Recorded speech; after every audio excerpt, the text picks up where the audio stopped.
The dust came first. It always did in that corner of New Mexico, where the land stretched red and raw beneath a sky too vast for comfort. Ezra Dalton stood on the sagging porch of his ranch house, watching the horizon darken with a color that wasn't quite brown, wasn't quite orange, something in between, ancient and angry. He'd seen sandstorms before. This one felt different. The wind carried voices. Not real ones, he knew that much, but the kind that lived in a man's memory, clawing their way up from wherever guilt buried things. His daughter's laugh, his wife's humming as she kneaded bread. Other sounds, too, ones he'd tried harder to forget. Screams in Apache, the crack of rifles, the smell of burning wickiups. Ezra spat into the dust and went inside. The cabin was sparse. A table, 2 chairs, a cold stove. The second chair bothered him most, its emptiness a daily accusation. He'd thought about chopping it for firewood 100 times, but never could. His wife had made him promise to always keep 2 chairs. For guests, she'd said, smiling that smile that made him believe the world might not be entirely cruel. She'd been wrong about that. He poured whiskey into a tin cup, the bottle nearly empty. 3 years since the fever took them both, and he still couldn't decide if he was drinking to remember or forget. The bank's letter sat on the table, corners curling in the dry heat. 60 days. That's all he had left before they took the land, too. The storm hit like a fist. Sand rattled against the windows, a sound like bones in a jar. The whole structure groaned. Ezra sat at the table, sipping whiskey and watching his last lamp flicker. He'd long since stopped fearing death. If anything, the storm seemed like an invitation, nature's way of saying it was time to fold. Then came the sound that changed everything. A crash, metal on rock. Coming from the direction of the northern canyon, where the old Apache trail ran before the army had cleared it 5 years back. Ezra's hand moved to the rifle by the door. Instinct, training, the kind that gets beaten into you when you spend enough time expecting violence. He waited. The sound came again, definitely metal, and something else, a moan, maybe. Human, definitely. "Ain't my business," he said aloud, as if hearing his own voice might make it true. But his hand was already on the door. The storm swallowed him immediately. Sand filled his mouth, his eyes, worked its way into every gap in his clothing. He pulled his bandana up and moved toward the canyon, knowing the path more by memory than sight. His boots sank into drifts already forming. The world had become a writhing wall of amber darkness. He nearly walked past them. Only the glint of metal, chains, he realized, caught his attention. Ezra stopped, squinting through the maelstrom. 2 shapes lay partially buried in sand against a rock face. Large shapes. Too large. His first thought was horses. But horses didn't wear chains. He moved closer, rifle raised, and his breath caught. They were women. Apache, by their clothing, what remained of it. But they were massive, each easily 9 or 10 feet tall, even lying down, their proportions human but magnified to impossible scale. One lay protectively curled around the other, despite the bullet's wounds leaking red into the sand, despite the raw welts across her back where something had torn through cloth and flesh alike. The protective one, the older one, Ezra thought, though it was hard to tell through the blood and dust, cracked open her eyes. They were brown, flecked with gold, and filled with a bottomless weariness. She tried to speak, but only managed a rasp. Ezra lowered the rifle. This was the moment. He knew it with the clarity that sometimes comes in crisis. Whatever choice he made in the next 10 seconds would define everything that followed. The sensible thing was to walk away. Maybe tell Sheriff Morrison there were hostiles out here. Let him deal with it. At the very least, he'd get a pat on the back, maybe a drink bought for him next time he showed his face in town. But he saw how the older one held the younger, even now, saw the broken chains, saw the wounds that spoke of cruelty as much as violence. He saw his daughter, the last time he'd held her, burning with fever. "Shit," he muttered. He knelt beside them. The older one tensed, tried to shield the other, her hand moving weakly toward a knife that wasn't there. Ezra held up both hands, rifle set aside. "Easy," he said. "Easy now." He didn't know if she understood, didn't matter. He pointed at himself. Help. Then at her. Then at the ranch house, barely visible through the storm. Shelter. The woman's eyes searched his face, looking for the lie, probably, the trap. In her place, Ezra would have done the same. Finally, she nodded. Once, barely. Getting them to the barn took an hour of hell. The storm fought him every step, and even half dead, the two women weighed more than his entire remaining herd. He rigged a travois from barnwood and rope, pulled by his last decent horse, who balked and whinnied at the strange cargo until Ezra threatened to shoot him, and mean it this time. By the time he got them inside, collapsed in the hay, darkness had fallen completely. The storm still raged outside, but the barn was solid, built better than the house, back when he'd had plans, had hope. The women lay unconscious. Blood had soaked through the makeshift bandages he'd wrapped during transport. The younger one shivered despite the heat, her skin fever-hot to the touch. The older one breathed in shallow gasps, her hand still resting on her companion's shoulder, even in unconsciousness. Ezra stood over them, filthy and exhausted, and wondered what the hell he'd just done. Then he went back out into the storm to fetch water and his medical kit, such as it was. A man made his choice, he lived with it. That's what his father used to say, usually right, before making a terrible decision. Seemed the apple hadn't fallen far. The storm died at dawn, leaving a landscape transformed. Dunes where there'd been flat earth, the fence line half buried, everything coated in fine red dust that turned the sunrise the color of blood. Ezra had stayed up all night, cleaning wounds, forcing water between cracked lips, changing bandages. He worked mechanically, the same way he'd worked on injured soldiers during the war, before he'd learned that sometimes saving a man just meant he'd die slower. The older woman woke first. Her eyes snapped open, and she surged upward with a gasp, immediately reaching for the younger one. When she confirmed the other still breathed, she turned that intense gaze on Ezra.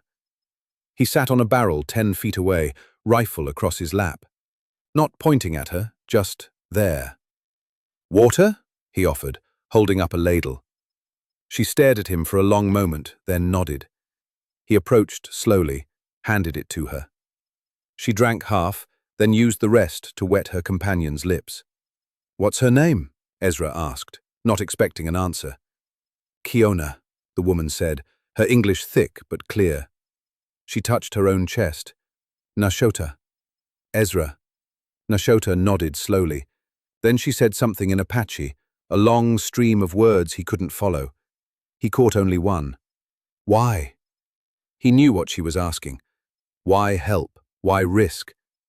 Ezra looked at the younger one, Kiona, still feverish, still vulnerable despite her size.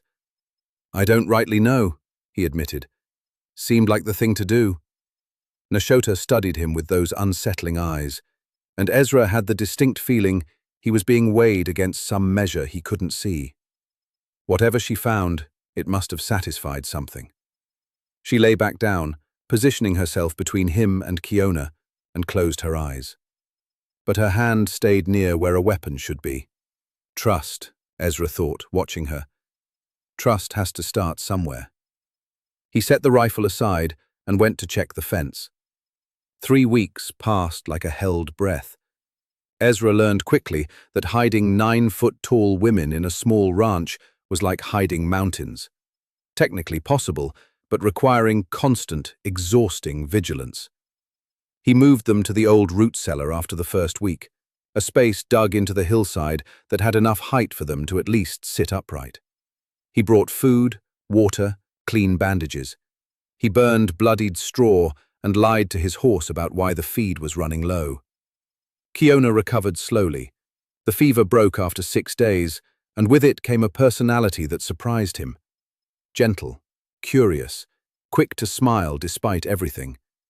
She reminded him of his daughter, the way she'd examine every object Ezra brought with careful attention, turning a tin cup over in her massive hands like it was made of crystal.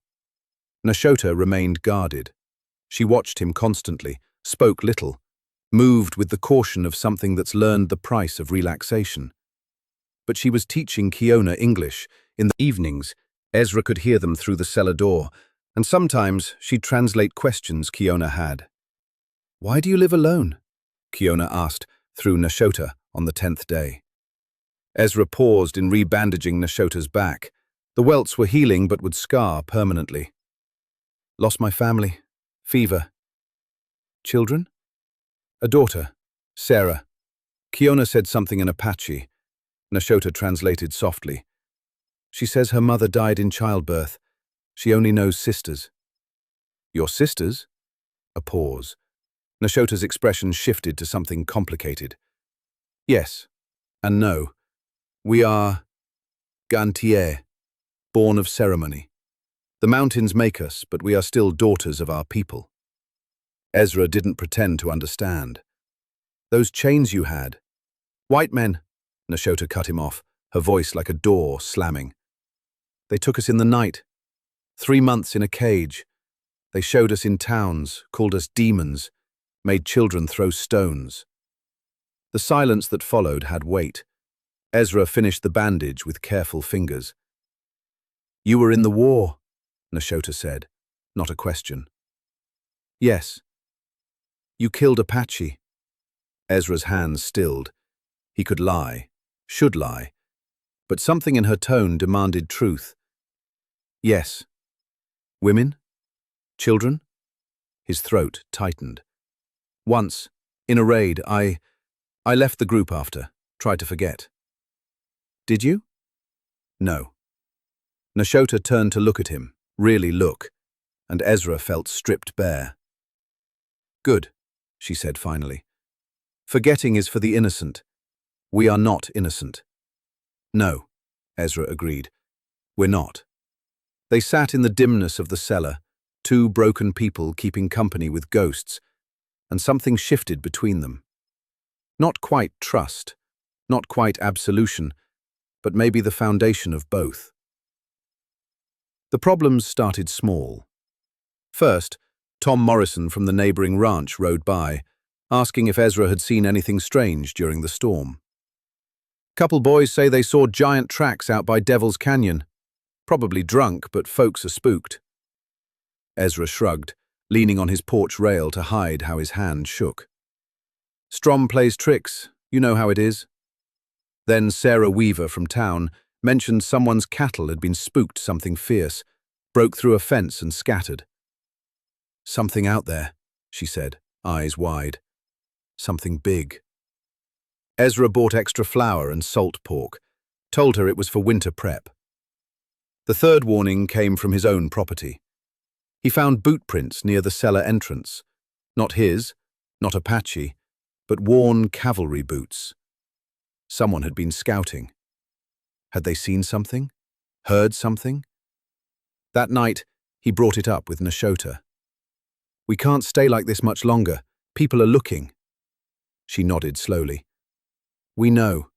We are danger to you." "That's not what Ezra." The way she said his name stopped him. "We are not children. We know what we cost. You have given us time to heal. That is enough. When Moon is full, we will go." "Go where?" The question came out sharper than he meant. "You were running from something. You think that something stopped looking." "We will find our grandfather, Nantan. He will know what to do." "And if you don't find him?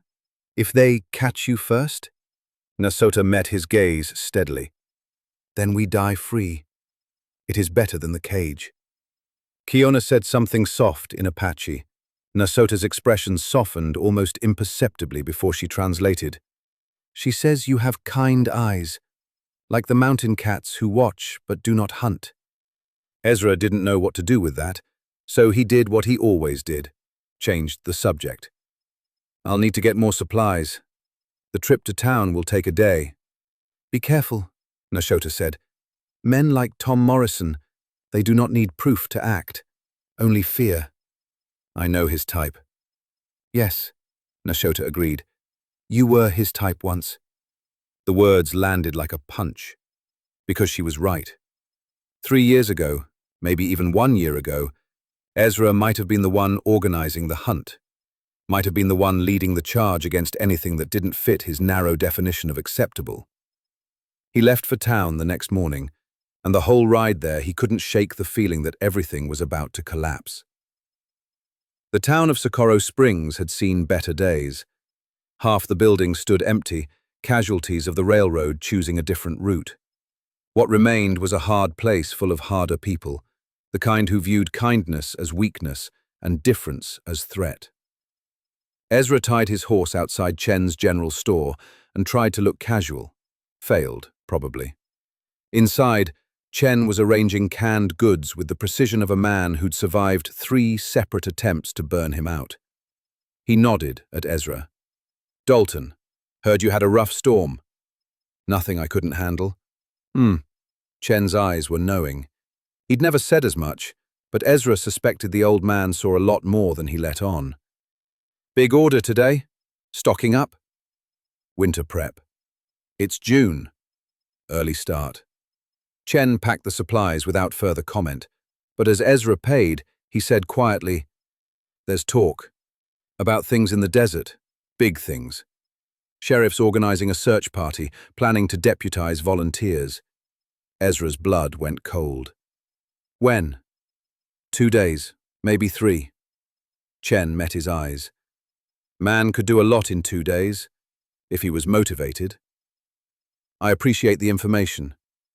Wasn't information, just observation. Chen handed over the wrapped parcels. Some things, they're not meant for cages, Dalton. Remember that when choices come. Ezra left before his face could betray him. Outside, he loaded the supplies onto his horse with shaking hands. 2 days, maybe 3. Not enough time. He was so focused on getting out of town that he nearly missed the poster nailed to the telegraph pole. Nearly. But something about the crude drawing caught his eye.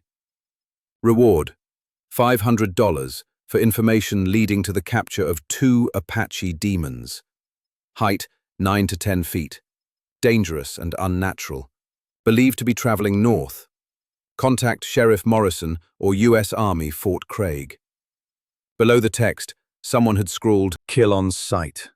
These ain't human. Ezra tore the poster down, crumpled it, stuffed it in his pocket. Then he rode home, faster than his horse liked, pushing the animal hard, his mind racing faster.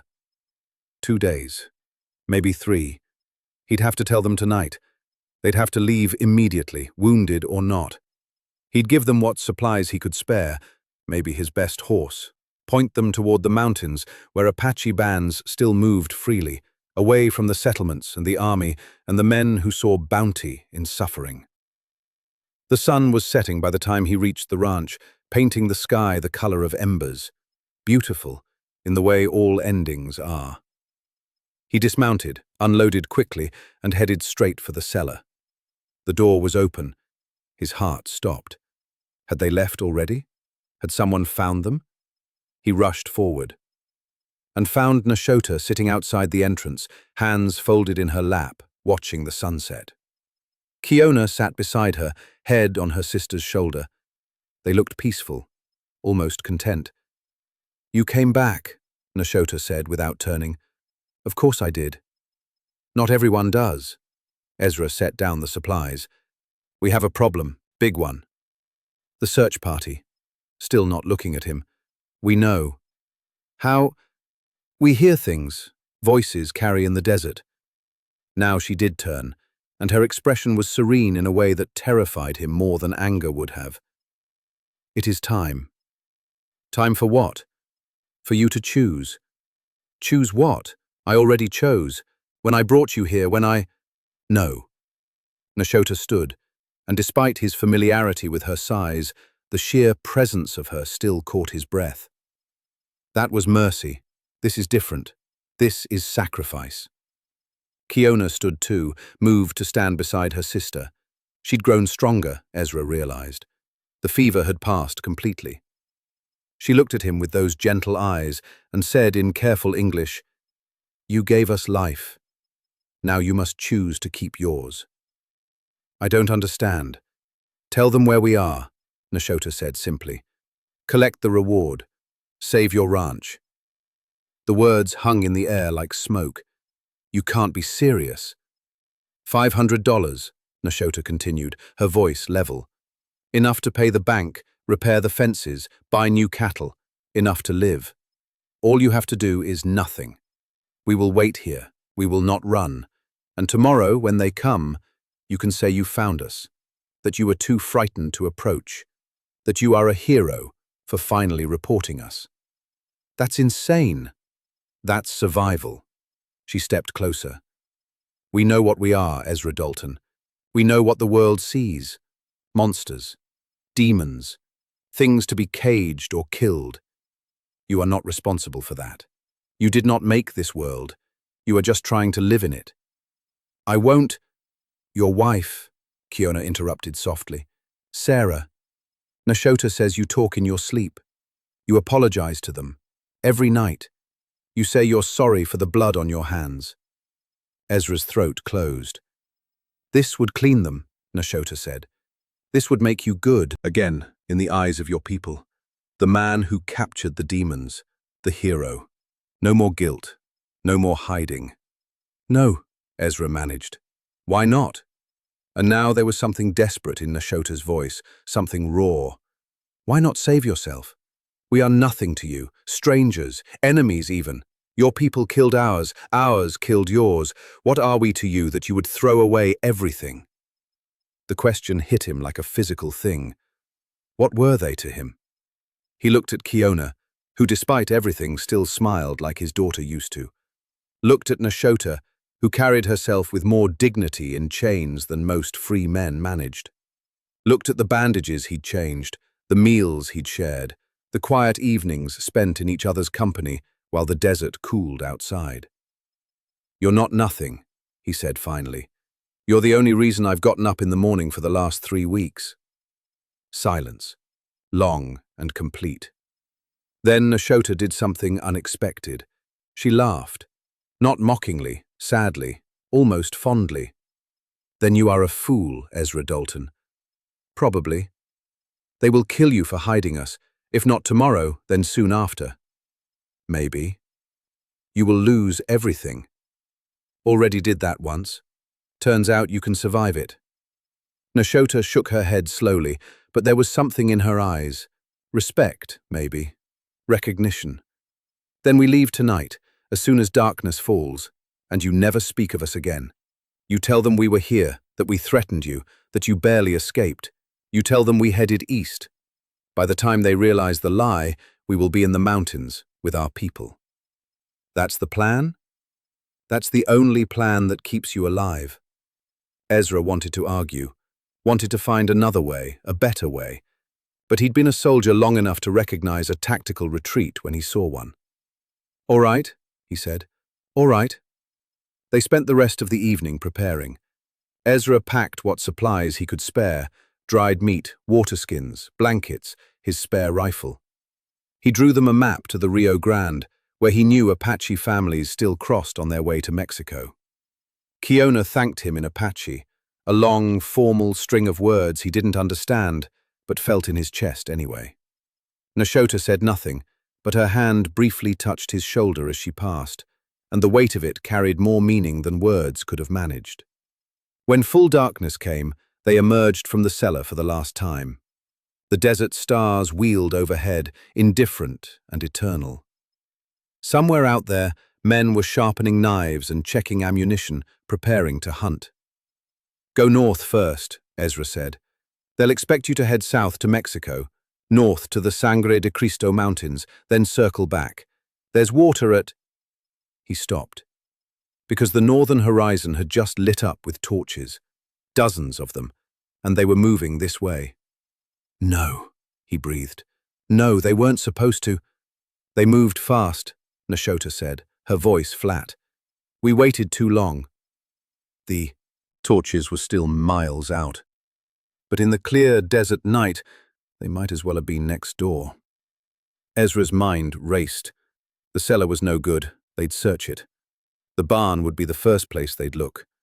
The canyon was too far. They'd be seen. "Take my horse," he said suddenly. "Both of you. Go now, fast as you can." "The horse cannot carry us both," Nashota said. "Then Kiona goes. You follow on foot. I'll buy you time." "How?" Ezra looked at the rifle in his hands, then at the approaching torches. Thought about his empty house, his empty life, the 3 years he'd spent trying to figure out how to care about anything again. "I'll figure something out," he said. Nashota grabbed his shoulder, hard enough to hurt.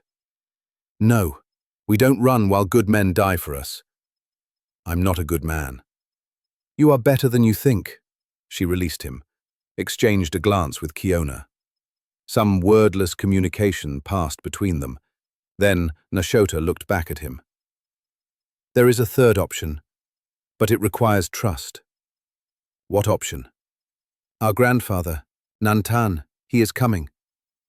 "The Apache chief? How do you know?" "Because," Nashota said, pointing past the approaching torches to the eastern horizon, "we called him 3 days ago, and he answers when his granddaughters sing." Ezra looked where she pointed, saw nothing at first. Then, movement. Dark shapes flowing across the desert like smoke, silent and fast. Not torches, something else. "How many?" he asked. "Enough." The shapes resolved as they got closer, riders, moving with the kind of coordination that spoke of long practice and longer memory. Apache warriors, Ezra realized, and his old instincts screamed at him to run, to hide, to fight. Instead, he stood his ground. Because he'd made his choice 3 weeks ago in a sandstorm, and everything since had just been confirming it. "When they arrive," Nashota said quietly, "stand behind me. Say nothing unless spoken to. Do not reach for your weapon. And Ezra," she met his eyes, "trust that we choose our friends as carefully as you chose to become one." The two groups converged on his ranch like opposing rivers flowing to the same delta. Ezra stood in the yard, flanked by 2 9-foot-tall Apache women, watching his world end or begin. He wasn't sure which yet. The settlers arrived first, Sheriff Morrison leading them. 20 men, all armed, all angry. They pulled up short when they saw Nashota and Kiona, and for a moment, the only sound was horses breathing and someone's muttered prayer. "Dalton!" Morrison called out, his voice trying for authority and landing on fear.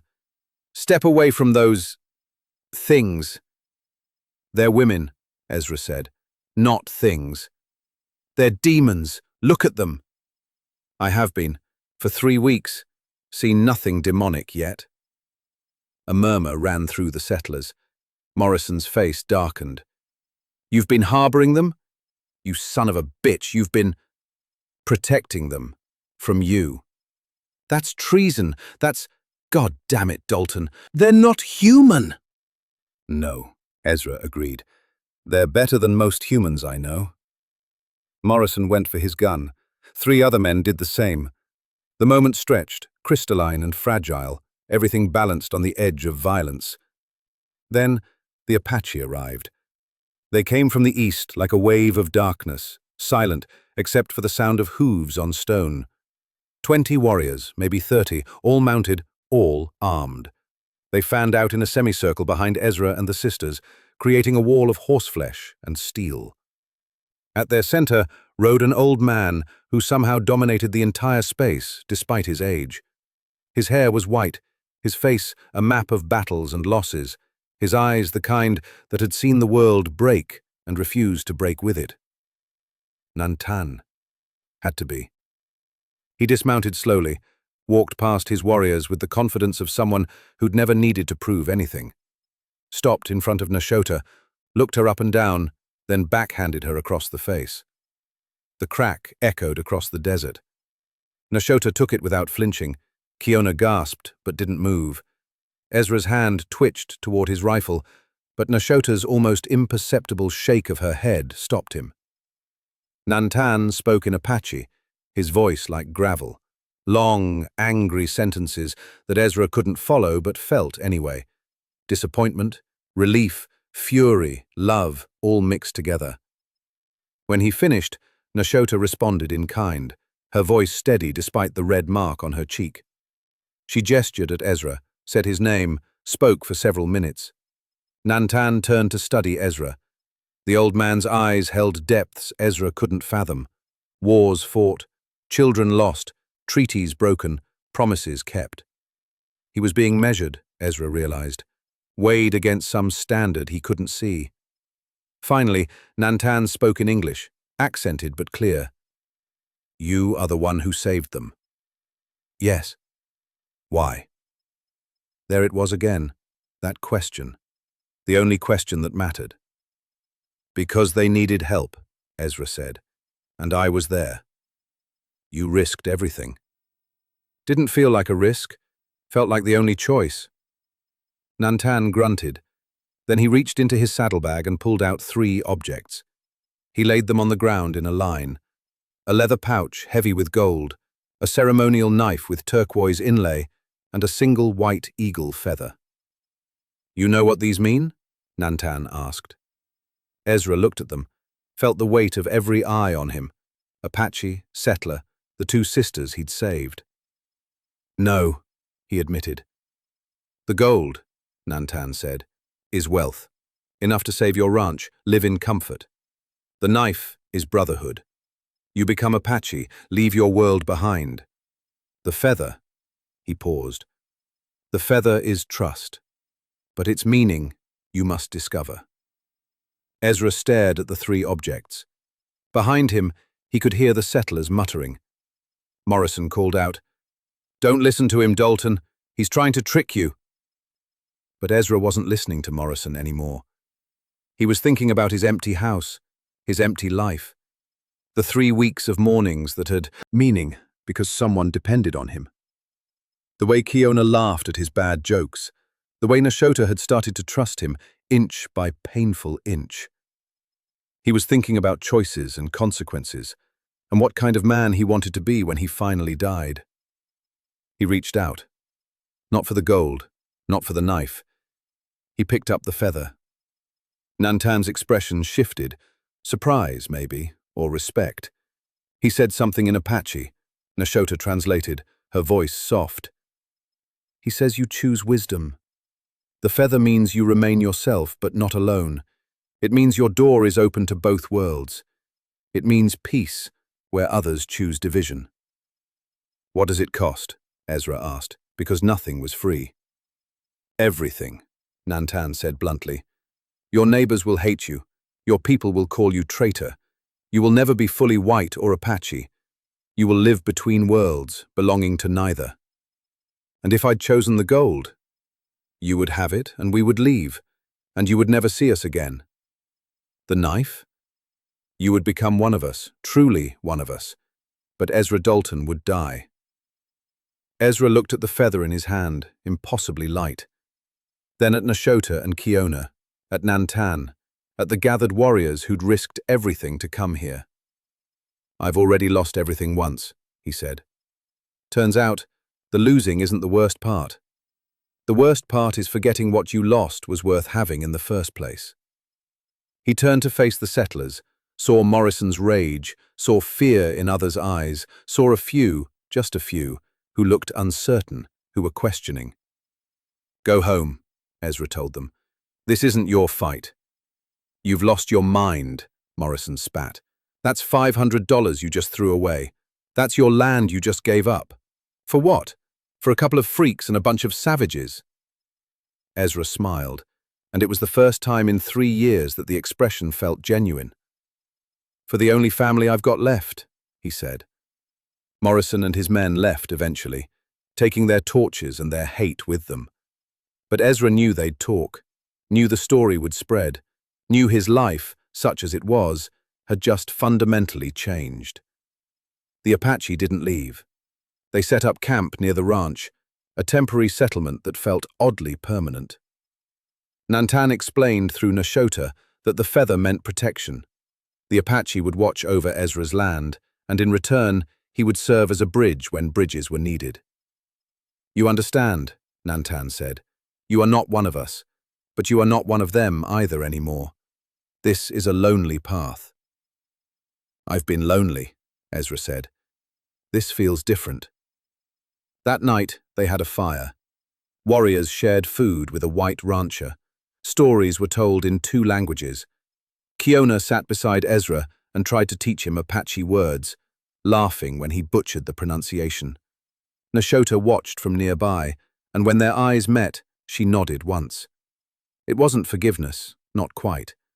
But it was acknowledgement, recognition, the understanding that some debts can't be repaid, only carried forward. As the fire died down and the stars wheeled overhead, Nantan approached Ezra one last time.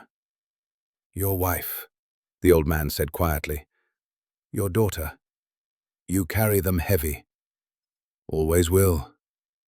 The Apache believe the dead walk beside us, not as ghosts, as guides.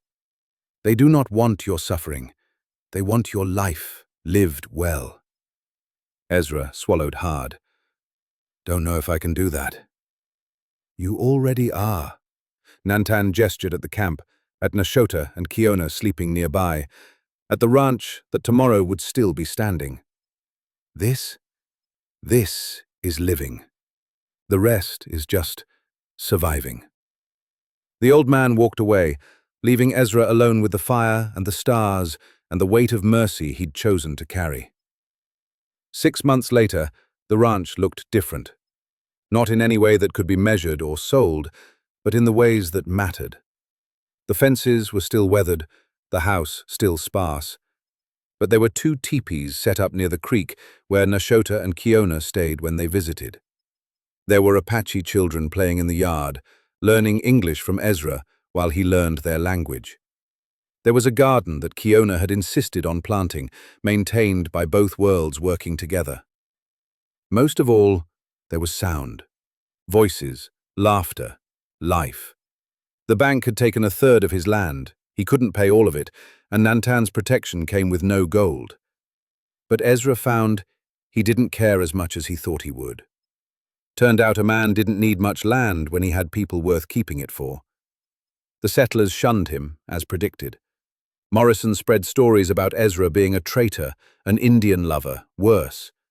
But a few, Tom Morrison's son, surprisingly, Sarah Weaver, old Chen from town, they came by occasionally, curious, cautious, willing to see what this strange new arrangement might become. Nashota had changed too. The wariness hadn't left entirely, probably never would, but there was something else now. Peace, maybe. She and Ezra talked often, long conversations about their respective worlds, finding common ground in unexpected places. One evening, as the sun set red over the desert, she sat beside him on the porch. "Your people," she said. "They see us as weapons, tools at best." "Not all of them." "Enough of them." She was quiet for a moment. "When we were in the cage, the circus, they would poke us with sticks, make us roar. They wanted monsters, so they tried to make us monsters." "But you're not." "No," she agreed. "But we could have been. That's the choice, yes?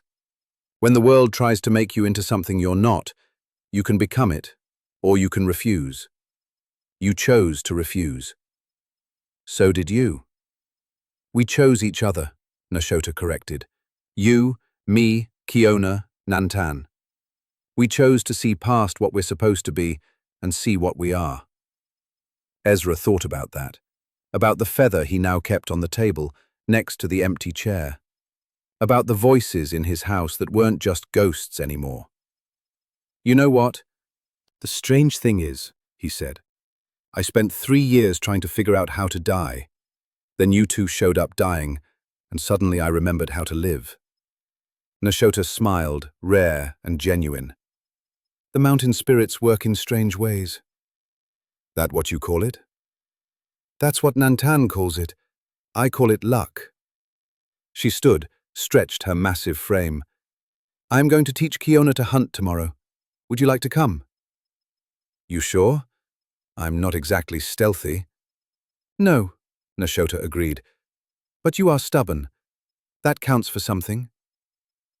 The next morning, Ezra rode out with two 9-foot-tall Apache women, and if anyone had told him a year ago this would be his life, he'd have thought them insane. But here he was. They tracked a deer through the canyons, Nashota explaining the signs in broken English, Kiona translating when needed. Ezra mostly stayed quiet, learning, watching. He'd hunted before, but not like this, not with such reverence for the animal, such awareness of the land. When they finally brought down the deer, Nashota spoke a prayer in Apache. Then she turned to Ezra and said, You understand what this means? We hunt on your land, but by Apache custom. Your people would say this is your deer. Our people say it belongs to the earth, to all who take only what they need. Then I say it belongs to whoever's hungry, Ezra said. Nashota laughed. This is why the feather chose you. They brought the deer back to camp, where it was butchered and shared according to Apache custom, the hide for those who needed it, the meat divided equally, nothing wasted. That night, there was another fire, another gathering. Nantan told stories about the Gan Tie, about how they'd been born from ceremonies meant to protect the people in times of great danger. They are not mistakes, the old man said, looking at his granddaughters. They are messages, reminders that we must be bigger than our enemies think, stronger than fear expects, kinder than hate believes possible. Ezra watched Kiona and Nashota in the firelight, saw how the warriors treated them, with respect, with love, with an acceptance that transcended appearance. How do you do it? He asked Nantan later. How do you stay hopeful when everything's trying to break you? The old man considered the question. We don't stay hopeful, he said finally. Hope is too easy to kill. We stay faithful. To what? To each other. To the idea that we owe the future more than the past gave us. To the belief that choosing mercy is never wasted, even when it costs everything. That sounds exhausting. It is, Nantan agreed. But so is hating. At least this way you die tired instead of bitter. 10 years later, Ezra Dalton stood on his porch watching a strange procession approach. A group of Apache families, led by Nashota and Kiona, walking alongside a family of white settlers, refugees from the latest railroad push, displaced and desperate. The two groups moved together, tentatively, but together nonetheless. They need land, Nashota said when they arrived. We told them you might share. Might I? Ezra asked, amused. You chose the feather. The feather means open doors. Ezra looked at the settlers, a young couple with 2 children, tired and scared. Looked at the Apache families, equally wary. Looked at his land, which suddenly didn't seem like enough. Then he looked at the white eagle feather still sitting on his table, next to 2 chairs that were now regularly filled. All right, he said, but there are rules. Apache rules and settler rules both. Respect goes both ways, or no one stays. The young settler looked skeptical. Live with Indians? Live with people, Ezra corrected. Or leave now, your choice. The man looked at his wife, at his children, at the vast desert behind them that offered nothing. What do we have to do? He asked. Be better than your worst day, Ezra said. That's all any of us can do. It didn't work perfectly. There were arguments, misunderstandings, moments when old hatreds flared up and had to be talked down. But slowly, impossibly, something grew on that ranch that hadn't existed anywhere else. A space where 2 worlds overlapped without one destroying the other. Ezra got older. His hair went white, his hands shakier. But he wasn't alone. Kiona brought him tea in the mornings. Nashota helped him with the heavy work. Apache children called him grandfather, Settler children learned to speak 2 languages. The ranch became a legend, whispered about in both worlds, the place where the impossible happened. On his last morning, Ezra woke to find Nashota and Kiona sitting beside his bed. He could barely see them anymore, his eyes failing, but he knew their presence. "Did we do right?" he asked, voice barely a whisper. "Look outside," Nashota said. Ezra turned his head. Through the window he could see Apache and settler children playing together, their parents watching side by side. Could see the ranch, his ranch, their ranch, alive with people who'd learned to see past what they were supposed to hate. "You chose mercy," Nashota said softly, "and mercy chose you back." "The feather," Ezra managed. Did I understand it?" "Yes," Kiona said, her gentle voice breaking. "You understood that peace is not absence of difference. It is acceptance of it. You understood that you cannot save everyone, but you can save someone. You understood that choosing to see another person, truly see them, is the bravest thing a human can do." "Not brave," Ezra said, just mercy," Nashota finished, "which is the same thing." Ezra closed his eyes, felt their presence beside him, felt the weight he'd been carrying for so long finally lift. He thought about his wife and daughter waiting somewhere beyond, thought about the years he'd spent learning to live again, thought about 2 giant women in the desert who'd taught him that humanity had nothing to do with size or skin or language, and everything to do with the choice to care when caring cost you everything. He'd made that choice. In a sandstorm, 10 years ago, he'd chosen mercy, and mercy had given him back his life. When Ezra Dalton died, he was buried on the ranch, in a spot overlooking the valley. 2 ceremonies were held, one Apache, one Christian, both worlds mourning one man who'd refused to choose between them.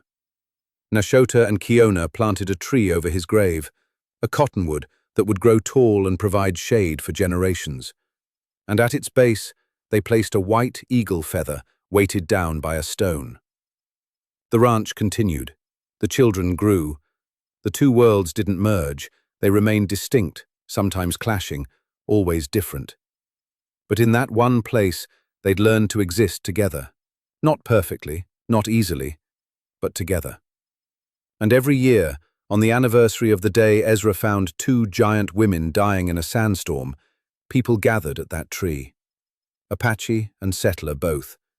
And they told stories about a man who chose mercy when violence was easier, about 2 women who chose trust when hate was safer, about a white eagle feather that meant more than gold or knives, about the weight of mercy and how carrying it makes you stronger than you ever thought possible. Some stories, after all, are too important to let die, even when the people in them already have. We are all just walking each other home. Ram Dass.